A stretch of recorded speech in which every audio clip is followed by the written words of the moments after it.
Hello, and welcome to Not Defined by Endo podcast with your host and endometriosis warrior, Teniola Ogunro. Created for and dedicated to women who have been diagnosed with endometriosis or who suffer from symptoms that they suspect to be caused by endometriosis. I myself was diagnosed with endometriosis in early 2018. It has been a tremendous journey toward fighting for my health, taking back control of my life, and helping and supporting women whose lives have been completely altered by this extremely painful disease. I know firsthand how lonely it can feel right after diagnosis, and I am determined to be the voice you need to remind you that you are not alone.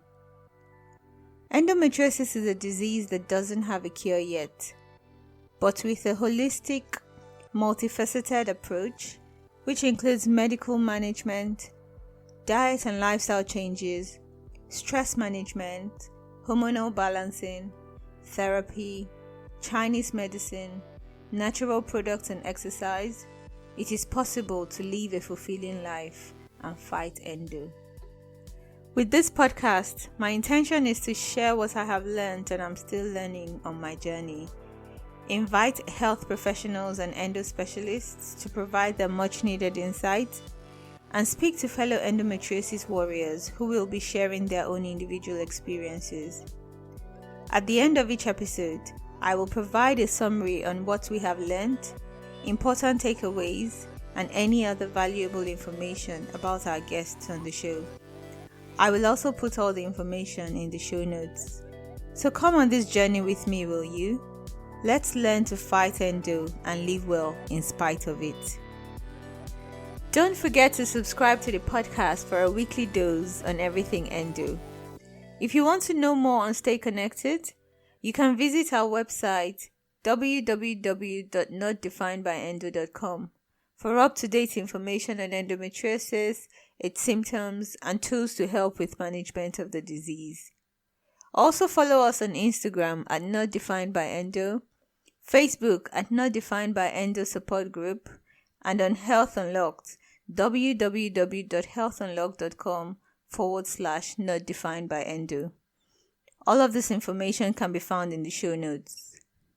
If you find this podcast inspiring, please share with your friends and family. Let's spread the word and inspire and empower women all over the world. Please note that I'm not a medical professional, a pelvic health specialist, or a nutritionist. So whatever I share on this podcast is to raise awareness and inspire. Please always speak to your medical professional before making any major changes to your diet or lifestyle. With that said, let's get right to it.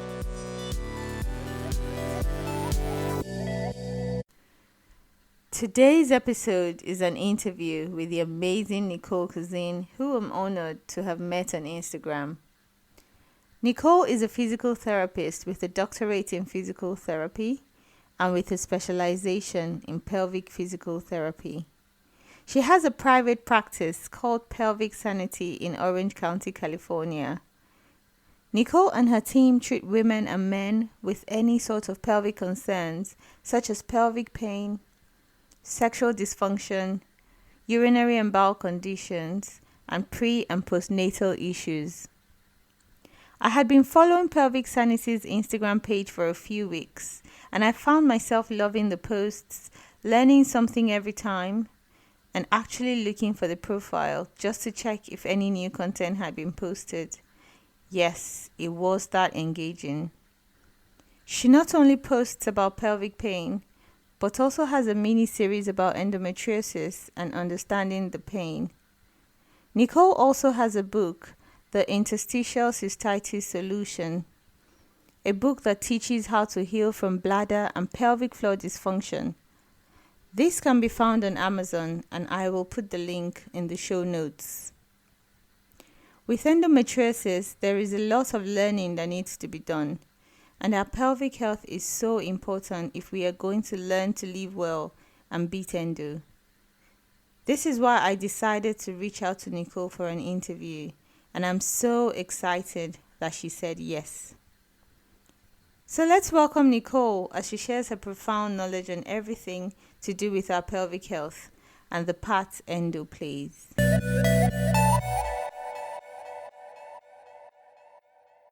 Hi, Nicole. I'm so glad to have you here today, and I'm so excited because I feel like I'm going to learn a lot from you, and our listeners will learn a lot as well. And I think we should just jump right to it and start, right? Yeah, absolutely. Thank you so much for having me. I'm really excited to be here. Thank you. So I think I'll start with the first question, which is I want to just know more about you and what led you onto this path of pelvic health medicine.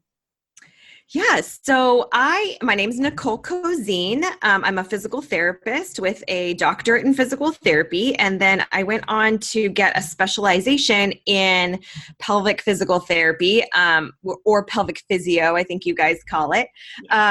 And so I graduated in 2006 from a university out here called Chapman University. That's where I went to physical therapy school. And then I went to undergraduate school at University of California, San Diego with a degree in neuroscience and physiology.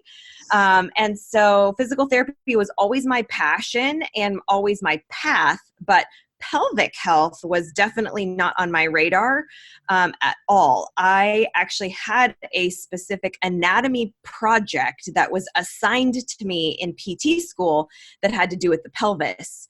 And so, so then it sort of was on my radar, but at that time it was kind of like, oh yeah, those pelvic PTs, they're kind of weird and they do some internal stuff. And I was like, yeah, whatever. I still wanted to do sports and orthopedics.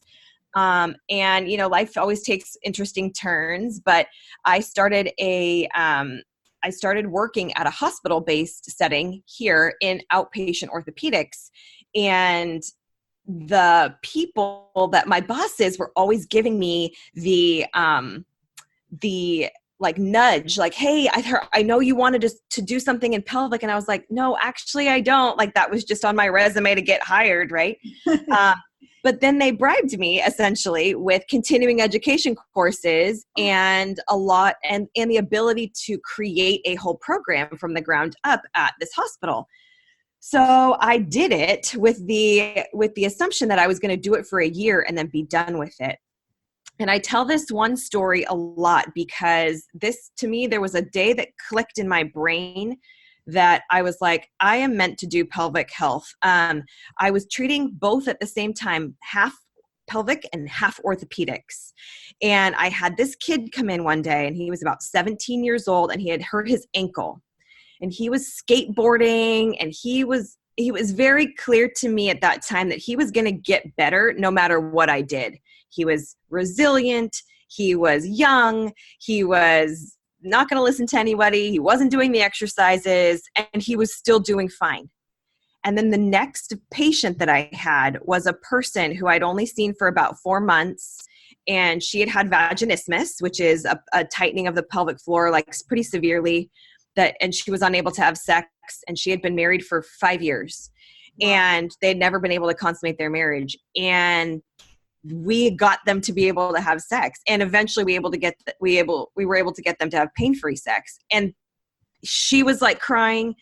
Her husband was super happy. And then at that moment, right after that kid, I was like, God, this is what I need to do. This is so much more impactful to people's lives than that. Because when there's something wrong with that area or something painful with the down there, then, it sends off more alarm bells for us. And it's frankly, I think it's a bigger deal than if your toe hurts or your ankle's hurting, and so and then from then on, I never looked back. I was just pelvic health all the way. Wow, that's fate, isn't it? Yeah, no kidding. That's amazing. I think you made a point about wanting to do something impactful, and I think that's amazing because women go through a lot. We go through a lot of pain, and sometimes it feels like we're not listened to. People, right? So I think confusion. Yeah, exactly. Just it's in your head, or just get on with it. And I think it's amazing what you're doing. And I'm glad, because I feel like I know absolutely nothing about pelvic health, even though I'm always in pain. So I think, Right. yeah. So I So it can be a big part of everybody's like healing journey. And I think it's an overlooked area because and frankly, just a lot of physicians don't know exactly what we do. They're starting now, urologists, urogynecologists, OBGYNs are finally starting to be like, oh, pelvic floor physical therapy or pelvic physio, go there. But they don't actually know what we do a lot of the times. And so a lot of times it's left up to you guys as patients to be advocates, and then you then have to find the right fit for you in a pelvic physio. And that in and of itself is hard. So then you have like another area where it's kind of difficult sometimes to find the right fit, to find the right experience level and expertise. Because one of the other things about our field of pelvic physio, and this is globally, is that women's health physio is a big field, but there's a big difference between an expert in postpartum health and pelvic pain. And so a lot of times, like, people will go and search for a pelvic physio and be like, oh, awesome. And that person might be amazing, but their area of expertise might be stress incontinence, prolapse, getting your body back after a baby, that kind of stuff. And that can be very different than guiding somebody for a long period of time that's going through a pretty significant pelvic pain journey. So I definitely want to make that distinction. And that's a question that, if for you and your listeners, if you're searching for a pelvic physio, those are good questions to ask. Do you have experience or extensive experience treating people with pelvic pain conditions like endometriosis, like interstitial cystitis? Because if they say, oh yeah, a little bit, that's different than someone at my practice would say, yeah, about 75% of our patients have some sort of pelvic pain going on. So, okay. So basically, we should not just think, because one of the questions I was actually going to ask was about childbirth and postpartum and pelvic floor dysfunction. yes. And I think it's good to know that there's the distinction between people that focus on just that and people focusing on your entire pelvic health and pelvic pain. Right. And I mean, to be clear too, you can still have an excellent person at both, right? Like, we feel like our clinic is great at both, but we have pretty specific therapists within our clinic that more gravitate towards the postpartum care. And then myself and another couple therapists also gravitate more towards pelvic pain. Mm-hmm. And we make sure we try to fit the patient with what's going on. Mm-hmm. So, but to answer your question, pregnancy and postpartum issues are interesting, especially if you have a pre-existing sort of pelvic pain condition on top of that, right? So, and that's where it's not inevitable that a pregnancy will make it worse, but it can definitely complicate things a little bit. And let's talk about, just completely ignore for a second pelvic pain stuff. Pregnancy in and of itself and childbirth is really tough on that region for a lot of reasons. So it's not like everybody that has a baby has pelvic floor dysfunction, but it's one of those things that I think it's way more common than people think. Yeah. And we, as a medical community, have brushed it off so long that it sort of makes the mom feel like, oh, well, having a little bit of incontinence or prolapse after a baby is just what I have to deal with. Yeah. Because instead of the flip argument is that you can actually do quite a bit about healing and restoring the normal health of those pelvic floor muscles. Right. So, yeah. So, and then if you also have a pelvic pain condition that preceded your pregnancy, then your pelvic floor and pelvic region was already under a little bit of tension, stress. I use the word dysfunctional, but that not with like a negative connotation, just like not functioning optimally. Yeah. and so then it also, it's almost like having a little bit of like a ankle sprain and you're trying to run a marathon. It's like, it might be fine if you're going to run like a 5K, but then if you're going to try to, if you're going to try to do a whole marathon, then we're going to have some issues, So, so yeah, I mean, but either way, it's important, I think, to get a true musculoskeletal evaluation done of your pelvic floor. Okay. Because your OBGYN, postpartum or otherwise, isn't always looking at the muscles, the nerves, the fascia of the pelvic floor. We can go into a little bit about what the pelvic floor actually is. Yes. You have preceded my next question. Perfect. Which is, what exactly is a pelvic floor? I'd love to know. Yeah. So most people think of the pelvic floor, if you don't know anything about it, most people just think of it as the Kegel muscle, right? So you've been told like that's how you contract your muscles. That's how you stop the flow of urine. Everybody kind of thinks of it as only that. But if you broaden the terminology out a little bit to of the quote pelvic floor as being more of like any muscle, nerve, ligament, tendon, fascia, organ that is involved within the pelvic girdle, that now broadens your sort of awareness around other things that it can be. So it's not just quote unquote the Kegel muscle, but it's also a lot of things that attaches to. It's the bones of the pelvis. And so when we talk about pelvic floor physio, we're talking about treating that entire area, basically from your abdomen to your knees as a primary area. And then all of the things that can be affecting that stuff, which ends up being essentially head to toe. So a good pelvic physio is going to specifically look at the pelvic floor muscles, which have 3 different layers and need a separate assessment there. And that's what we usually do internally. But then it's also an external evaluation of everything that influences those pelvic floor muscles. And that's where the big thing, as we talk about more specifically endometriosis and interstitial cystitis, the inflammation and the pain that those conditions generate can affect more than just the pelvic floor, that can perpetuate your symptoms. Does that make a little bit of sense? That makes sense. That does make sense. So does this mean that pelvic floor dysfunction is the main symptom pain, or are there other things? Great question. That's actually a really good question. So I think most of us think about that as being the most prominent symptom, but basically it's any symptom that signifies that your pelvic floor is not working optimally.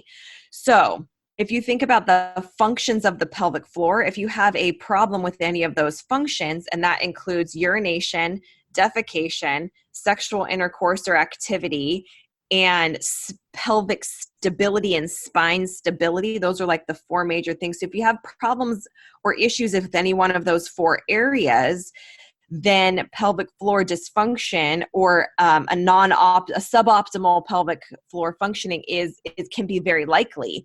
So we actually at the last International Pelvic Pain Society meeting in Chicago in October, we actually created a pelvic floor dysfunction screening protocol where you can actually go through, and we looked back and did a bunch of nerdy statistics and everything, but bottom line is that if you go through, that's about a 10-question survey, and if you answer yes to 3 or more of those questions, then pelvic floor dysfunction is 94% likely for you.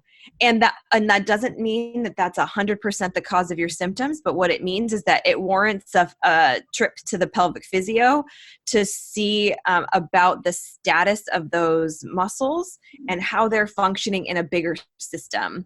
And some of those things include pelvic pain, but it also can be tailbone pain. It can be low back pain. It can be urinary dysfunction. So either incontinence or urinary hesitancy, like you feel like you have to go so bad, then you get to the toilet and it's like nothing's coming out.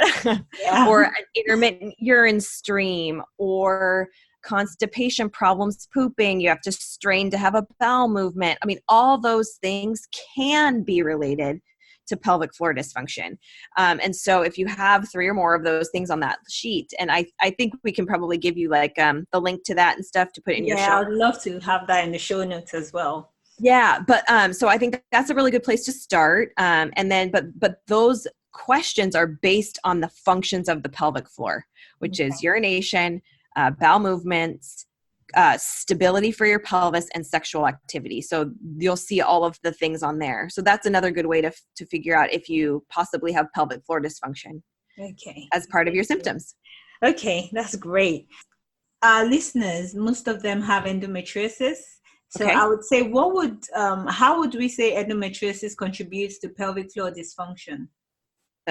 Another excellent question. So, and I actually did an Instagram TV thing on this, live? But and I think I talked for about an hour on this. So we'll kind of shorten it a little bit. Drink it. Yeah. But here's the big deal is that, and I forget, I don't have the statistics right in front of me, but there's a study that actually looked at abdominal tender and trigger points in the abdominal area, pelvic floor hypertonicity or tension in the pelvic floor, and people's pain with endometriosis. And I think it was something like 64% had some sort of abdominal trigger point, and then a higher percentage, I think, had some pelvic floor involvement, 75%, something like that, of people with endometriosis. And so we talk about this kind of dysfunction, inflammation, pain cycle that people with endo are stuck in, right? And pain in and of itself, pelvic pain caused by endometriosis, can in and of itself create a reflexive, kind of like a protective mechanism of your pelvic floor, because your body doesn't really get what's happening, right? Because it's not an acute pain problem, it's a chronic pain problem. Yeah. So it's different than touching your hot stove or burning yourself or cutting yourself. Mm-hmm. It's more of like your body kind of doesn't understand, like, why is there a consistent painful signal coming from this area of the body? We need to protect that area. And then the pelvic floor muscles will tension up and then stay tensioned. And then that in and of itself can create pelvic pain. Mm-hmm. So now if you have had endometriosis at all or for a long time, then your brain can't decide, is it the actual endometriosis? Is it in adhesions? Is it the actual pelvic floor muscles themselves?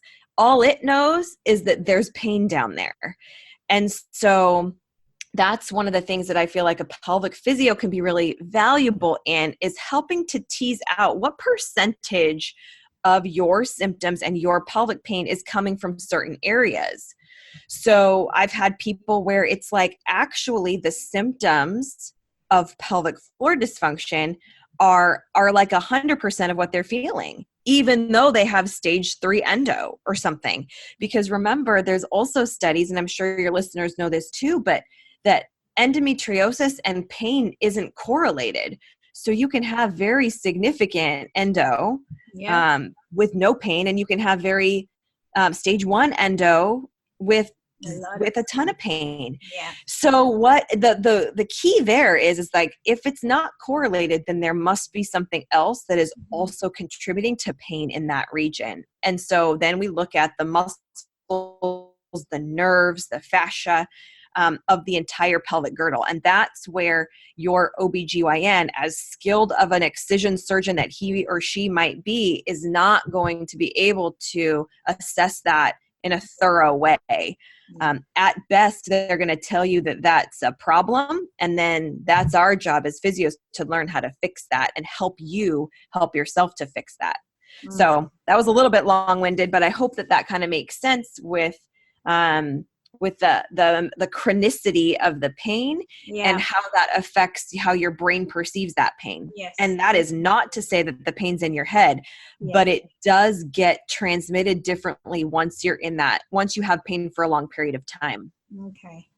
Okay, that's amazing. So one of the things I was also going to ask was about interstitial cystitis. Cystitis, right? Okay. I know I'm struggling with that. So interstitial cystitis. I know you said on your Instagram that it's like the evil twin of endometriosis. Mm-hmm. Yeah. And I think I want to know more about it. I think I want to know, does it cause dysfunction, or does dysfunction cause interstitial cystitis? So what's the correlation? Yeah. So there's actually quite a limited amount of actual studies on this, but I guess from you guys, from hearing everybody's stories and anecdotally, we know that it's very common to have both. And so the actual statistics right now show that if you've been diagnosed with interstitial cystitis, 40% of those people have endo. Oh, wow. Yeah, so it's a lot. But here's the studies have not been clear on yet. The only study that was really done was done poorly. If you have how many people with endo have interstitial cystitis. And so that is still, we don't really know the flip side of that yet. Okay. But the bottom line though is that you can have endometriosis and not necessarily have quote unquote interstitial cystitis, but you can have pelvic floor dysfunction from endo that creates bladder symptoms, right? Okay. Urgency, frequency of urination, painful urination, that kind of stuff. So, but then if you actually, this is where it gets really confusing. So we feel like we're in this like riddle because if you look at the definition of IC, interstitial cystitis is simply defined as pelvic pain and urinary symptoms that have been lasting for 6 months in the absence of any other identifiable cause. Yeah. So you can essentially be diagnosed with IC if you have been diagnosed with endo first and you also have bladder symptoms. Yeah. So some doctors, you will be diagnosed with endo, be going along that treatment path, develop bladder symptoms, go to a different urologist and be like, well, you have IC. Well, now it's like, well, do you have two conditions? Do you have one condition? Yeah. Were you misdiagnosed with endo and you actually have IC? And you can drive yourselves freaking nuts by trying to figure out which one you have and all this stuff. Mm-hmm. When this is where I feel like pelvic physios need to get inserted into the mix here. Yep. Because at the core of a lot of these things is the pelvic floor, right? And so that no matter what medical path you go down and what your actual diagnosis is of pelvic pain, the pelvic floor is usually involved. And we have evidence to believe that, or to show that if you have IC or bladder pain, then you have a 90% chance to have pelvic floor dysfunction. And people with endometriosis have in that 70% range so it's like the pelvic floor just needs to be on your list of things to address and continue to address throughout your whole journey. Because it's not pelvic physio isn't magic, and it's not going to quote unquote fix you magically. It's like, it's a process, and we have to figure out why that's happening and then help you to figure out what medical path you need to go down in the most efficient way. And I feel like a lot of pelvic physios can help with that decision-making process of what to tackle first. Should you have an excision surgery? Should you do an installation if you have bladder symptoms? So that's where I feel like we can really help people to see what's coming from what and sort of get the underlying cause of a lot of the symptoms of both of those conditions. Okay. I think for me, because I've got endo and I've also got bladder issues, I haven't been, so things like, when I go to wee, I struggle because it's kind of like there's pressure. Okay. Yeah, so I don't know if it's IC because I haven't been diagnosed, but I know that there's endo on my bladder. So, Okay. yes. So at this point, I feel like the solution is just to go for physical pelvic physiotherapy because because I here's the feel, thing is that, go ahead. yeah. So I was going to say that I feel like either way, it would be a good thing because if I have endo and I've got bladder issues and I feel like something is wrong, I've got pelvic pain all the time, then surely it wouldn't hurt to try and fix a potential pelvic floor dysfunction. Wouldn't you would you say that? Absolutely. And here's the thing. So you have been diagnosed with endo on your bladder, but is that really the cause of your bladder pressure? It very well could be, and it very well couldn't be.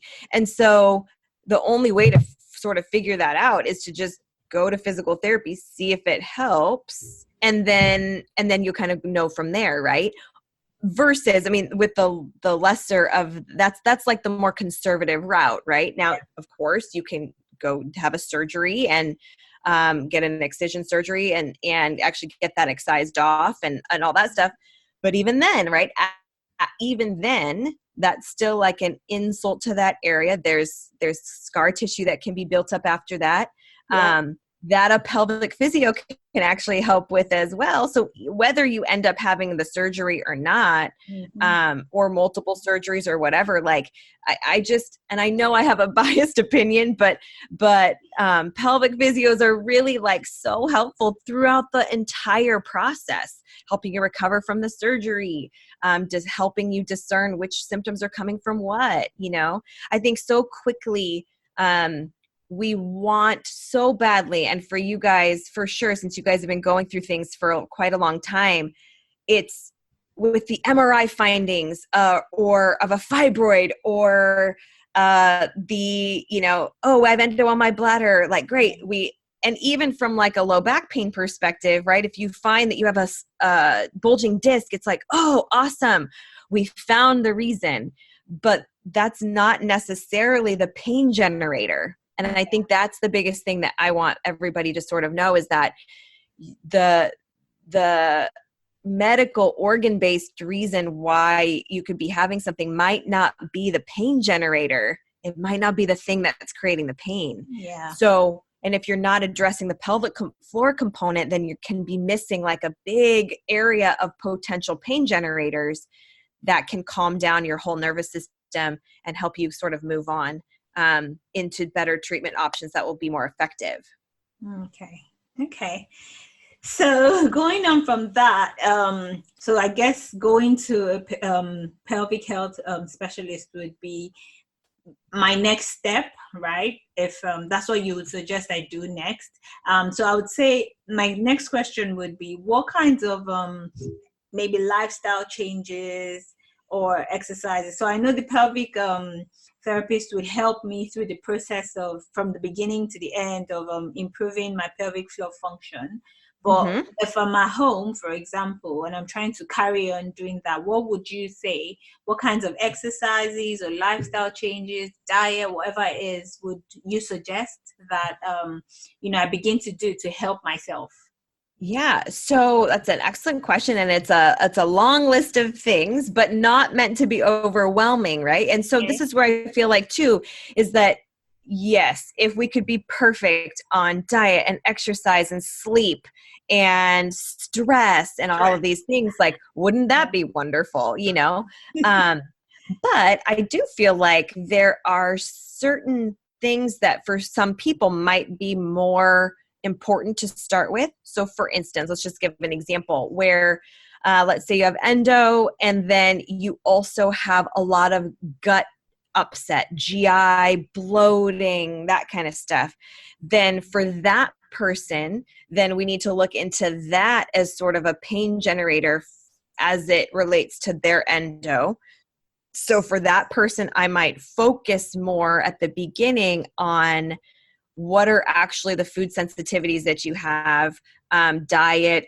So, I mean, the most broad thing is doing like an anti-inflammatory diet that's probably dairy free, because that's an inflammatory thing, but that's not right for everybody. But if you definitely have symptoms of, like, let's say IBS also, then that might be a good place to start. If somebody comes to me with endo and pelvic pain, and they are in a super high stress situation or that kind of thing, for that person, we might focus more on mindfulness meditation, diaphragmatic breathing, making sure that your breathing can calm your nervous system, making sure you have strategies to do that. So stress is a big factor in pelvic pain, and your guys' lives are stressful because you're in pelvic pain. So, so there's things like that. So in my opinion, I think it's important to sort of do what I call like an honest self-assessment and write down all the things where you could make changes, and then sort of prioritize those so it doesn't seem like such a daunting task to fix everything all at once. Because that's where I feel like a lot of people make a bunch of mistakes. Where you try to fix too many things at one time, and then you just throw your hands up because it's too hard. Yeah. So, but it's helpful to sort of see, like, can we maybe kill 2 or 3 birds with one stone? Yoga is actually an excellent example of that, right? Because it's breathing, it's nervous system calming, it's stretching, especially if you do some of the restorative or yin yoga, pelvic pain type yoga stuff. So that's usually my go-to first, is to find like a 15-20 minute yoga flow that's pretty restorative, that incorporates breathing, that incorporates stretching. The stretches that I have in the interstitial cystitis solution are actually pretty appropriate for anybody with pelvic pain or endometriosis. So that includes like a pelvic floor relaxation stretch. So like happy baby yoga pose, and a squat stretch if you have the hip mobility to do that. Those can be really calming and helping for pelvic pain. Doing self-massage over the abdomen, pelvic physio can show you how to do that to help release those abdominal trigger and tender points. So I know that was kind of a broad answer to a specific question, but I think there's a good blend of nervous system calming, right? However that is, mindfulness, meditation, breathing, along with the musculoskeletal part, which is the stretching, the pelvic physio, and then the home program with that, which is where if we have a wand or something that we can help you self-treat at home. And then the other category, which is diet, exercise to your tolerance that doesn't increase pain, sleep hygiene, we call it, right? Where you're doing all of the things that you can do, getting off social media 2 hours before you go to bed, all that kind of stuff. Those are like the other little things that, I feel like kind of we all should be doing no matter what. But it's that much more important for you guys that are in these sort of pain spirals, to make sure that, and I tell my patients, you got to control what you can control. So if you can't control maybe a flare right now, then you've got to at least control the breathing and the not getting nutso on the forearms and stuff that are having a problem, So, or just being honest with yourself about, does that affect you? Because I might be able with someone, if I have endometriosis, I might be able to go on some of those forums and let it roll right off my back. Other people might internalize that and have anxiety over the things that they see on there. So I think it's all about just having an honest self-assessment with yourself. Like where, what are you doing well? What do you need some help with? And then guiding you in that direction, either way. Amazing. Thank you so much. I feel like I've learned so much. Oh, good. I'm glad. Do you have any questions? About my pelvic health and my pelvic floor. And now I'm going to go out there and start taking care of myself. Yeah. See, and then you can see how, if that makes a difference. And then here's the other thing. I feel like if it doesn't, like you said before, it's not going to hurt, and it still gives you a lot of information. Yeah. If you go to a pelvic physio and you go see them for their plan of care, and the dysfunction, quote unquote, resolves, but you're still in the same exact amount of pain, then you can go back to your physician and be like, well, I know it's not musculoskeletal. So now we need to look at other areas of maybe where the pain generation can be coming from. But until then, we can't say, so that's where I feel like it's just a good thing to do right off the bat. Yeah, true. And you said something as well about men having pelvic floor dysfunction as well. Yes. How? Yes. So, okay, because they have pelvic floors too. And so it basically looks almost the exact same as our pelvic floors, just they have a different appendage, right? I mean, essentially their penis is where our clitoris is. So, but the muscular part looks exactly the same. So those same things that we have, instead of having vulvar pain, for instance, they would have testicular pain. Instead of having clitoral pain, they have penile pain. Instead of having, they can still have painful sitting and tailbone and tender areas and all that stuff, right? But even that is just another example of the pelvic floor can be the pain generator, whether they obviously don't have uterus, right? But, or the possibility that to have endo, but they do have the possibility to have stress and strain on their pelvic floors and constipation and stress in their lives and all of that stuff. So we actually see at our clinic about 25 to 30% of our patients are men.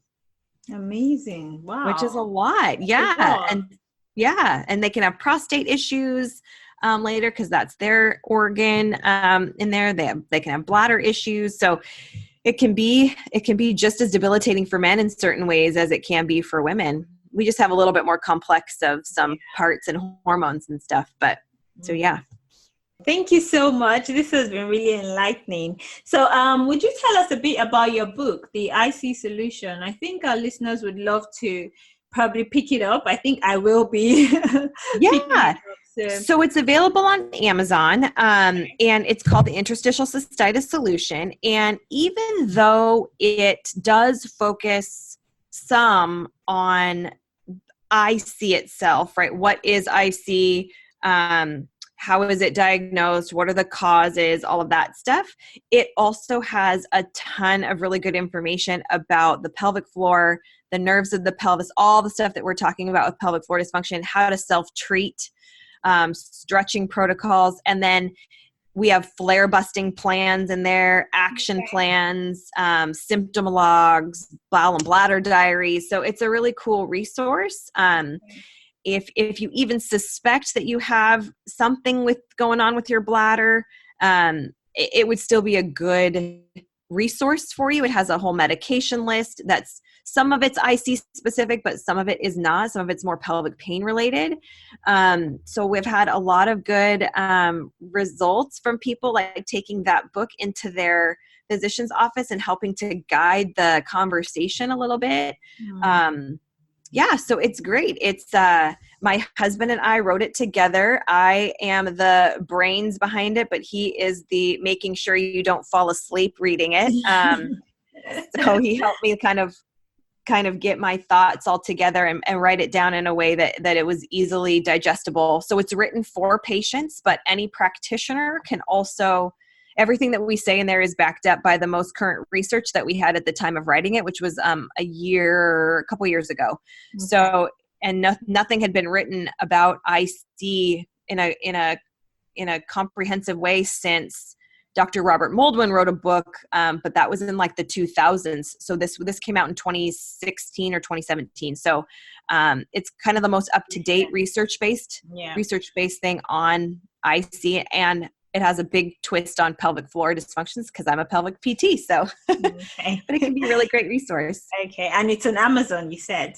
Yeah, that's on Amazon, and I don't think there's any problem getting it in the UK. Okay. Yeah. All right. Okay. Thank you so much. Is it also on your website? It is on our website. Okay. And then it's also on a couple of other like vendors. Like you can get it through the I don't think you can get it through the ICA, but definitely the ICN, Interstitial Cystitis Network, has it on their website. I think it's listed on the International Pelvic Pain Society website, but if you just search for it, you can like look around. And I'll also put this in the show notes as well. Yeah, perfect. Yeah, and the final question will be a bit more about pelvic sanity. I think I want our listeners to be able to search for it and find it, and maybe come see you. Yeah. For this, so yes. So the cool thing about what's really been exciting for me as a practice owner is that we have a physical location in Orange County, California, which is a nice little destination spot because we're about 5 to 10 minutes away from the beach. But we have a whole out-of-town program. So we've had people, I think we're up to 20 or 22 different U.S. states. And I think I forget how many countries, but we've seen people from all over. And so we have intensive programs. We have remote consultation options where we could hop on a Skype or a call like that to sort of help you sort of sort out like what you've been doing and then help you find resources in your area to sort of go with a treatment plan. Our website is full of really good information. So that's pelvicsanity.com. We have a pretty fun Instagram, which is at Pelvic Sanity. And then I also have my own that I do, which is at Nicole Cozean DPT. So yeah, we're kind of all over social media. Our goal is just to give positive, practical, evidence-based information on all things pelvic health and pelvic floor for men and women. And so we're constantly doing like Instagram lives with other folks and videos and stuff like that, just to kind of get the word out and help people understand the connection between the pelvic floor and their potential symptoms. Amazing. Thank you so much, Nicole. This has been really good. This has been amazing. And I have learned so much. And I'm hoping our listeners have learned a lot as well. And do you have any final advice for us? Yeah, so I do actually. So from a final advice perspective, I really want people to feel if you can feel less overwhelmed and try to feel more empowered by some of the information that you can find online. If you find something and it doesn't work for you, just discard it. It's okay. Like there's so many avenues of healing for each individual person that there is no one size fits all treatment approach. I mean, everybody is so individual. But there is a ton of hope that you can be symptom free kind of no matter what your condition is. And so we've helped so many people see that. I think sometimes that gets lost in the bombardment of stuff on the internet and social media and stuff like that. So I think that if you can find, 2 or 3 areas where you really trust information, and stick with those things, or a support group online that's really positive, stick with those, and then just start to build your little medical team that's going to be your tribe, right? To go through with you this whole journey. And if you can find, they're out there. It might be sort of frustrating to sort of connect that team together, but they are out there. There's people like me all over, and you just have to be persistent. And I just want to give a little ray of hope to anybody that's dealing with these symptoms, that it's possible and probable to significantly decrease your symptoms, if not be symptom free. So thank you. What a fantastic time with Nicole today. So what have we learned about our pelvic health?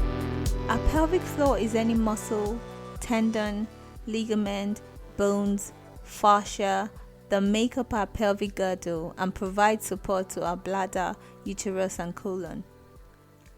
While pain is one of the main symptoms of pelvic floor dysfunction, there are 4 main functions of the pelvic floor, and these are urination, defecation, sexual function and activity, and pelvic and spinal stability.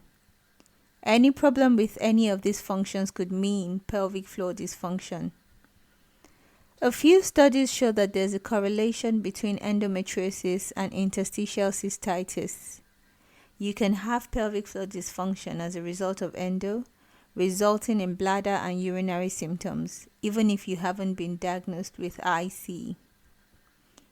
We need to address our pelvic floor in order to address the sources of our pain generator and calm down our entire nervous system.